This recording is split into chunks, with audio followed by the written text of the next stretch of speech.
Hi, I'm Rob. And I'm Rob. And this is Ask Rob and Rob.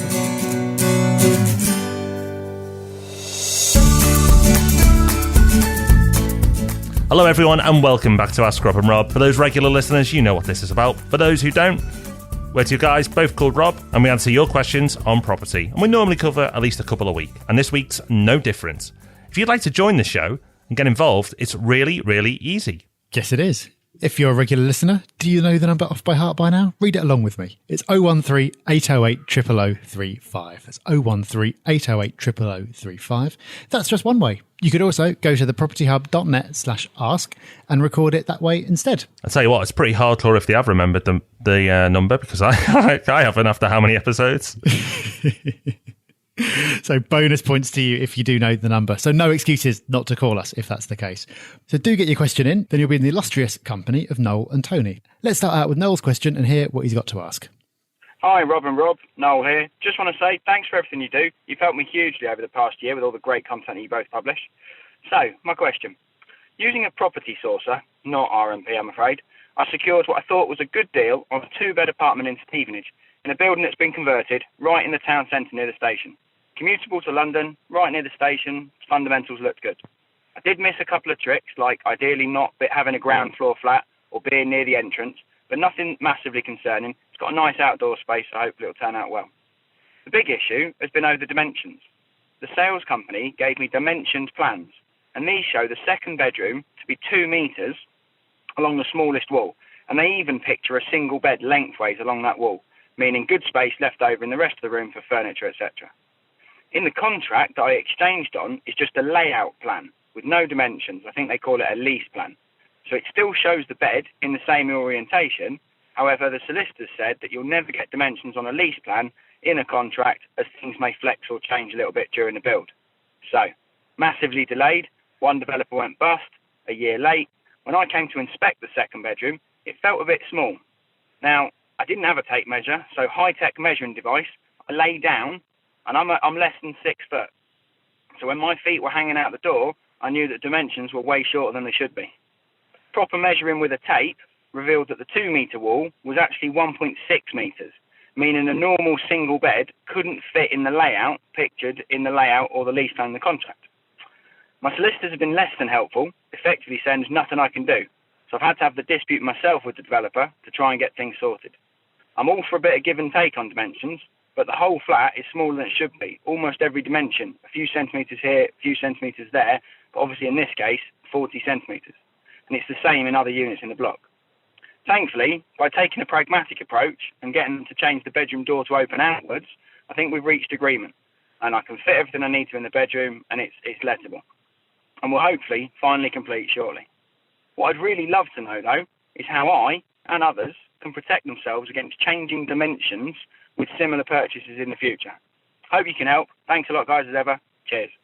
Well, Noel, you didn't use RMP. So next on to Tory's question. No, only joking, Noel, only joking. We're not like that. We love to help. Okay, so first of all, thank you for your question. Really good, and probably something that most people aren't aware of. But let's add some value. Let's help. So you can get protection. I don't know why you haven't. Your solicitor can give you protection in the contract. And it will depend, but normally you can stipulate the amount of difference the overall size of the apartment, as in this case it is, apartment can change by. Now, it's normally, as a rule of thumb, and people don't panic if you get slightly more than this, but it's normally around about 5%. If it's higher, you can ask for it to go lower. You negotiate with the seller's solicitor, or your solicitor will do it on your behalf. But you can get that protection in there. Now, for some reason, you haven't. Now, for a lot of people, they don't bother with it. They don't even really check that part. And actually, in most cases, that's probably fine, because new builds, you know what you're getting. Where this comes into play a little bit more and gives you that extra added protection is in conversions, because with conversions, even with the best laid plans, no pun intended, things can change. They may need to put walls in where they didn't expect, or they may need to move a few things around. I don't want to start alarming people. It's very rare, but it can happen. I've experienced it because obviously I've worked with hundreds and hundreds, if not thousands of investors. So it's come across my path before. It's very, very rare though. And you've been a bit unlucky by the sounds of it. I'm glad I got it sorted for you. Great idea with the door. But in future, you can protect yourself by making sure that is in your contract. And then if it did happen, then you've got something to go back to them with, which could be in the form of compensation or reneging on the whole investment deal altogether. Depends how it's worded. But there are things you can do to be protected. And because you've asked, now everybody knows. So thank you, Noel. Yep, thank you, Noel. Excellent learning point for everyone there. So thank you, Rob, as well. Let's move on to our next question. It's a really interesting one as well. This is from Tory in Tooting. Hi guys, I'm Tory from Tooting, and I have a question if you don't mind. My question is, why is tax not included or rarely included in deal assessment calculations? This is just baffles me. It seems like such a key cost nowadays, especially with Section 24 now in place. And some of the deal analysis I've been doing, the tax on my personal tax rate or an incorporated tax rate literally does make or break a deal. Although I do appreciate that everybody is in different tax bands and indeed companies pay different taxes. But it doesn't feel like this would be a terribly difficult calculation to include. So I'd really love your thoughts on why this is. On a side note, I'm an absolutely huge fan of yours. I'm so grateful for all the amazing content you put out. I really love everything you guys do. So thanks very much. It's a great question, Tory. Why isn't tax included when you look at deal assessment calculations?